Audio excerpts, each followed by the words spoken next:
tenho o hábito de me distanciar sem falar nada.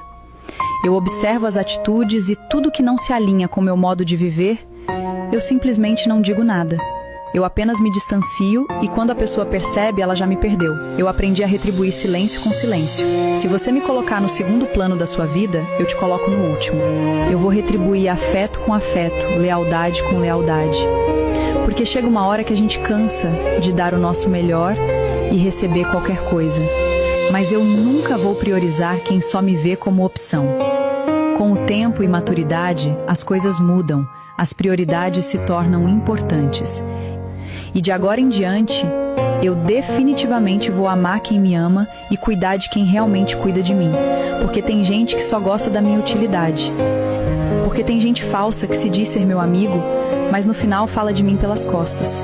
E eu prefiro manter a minha paz, por isso prefiro ficar sozinha do que mal acompanhada.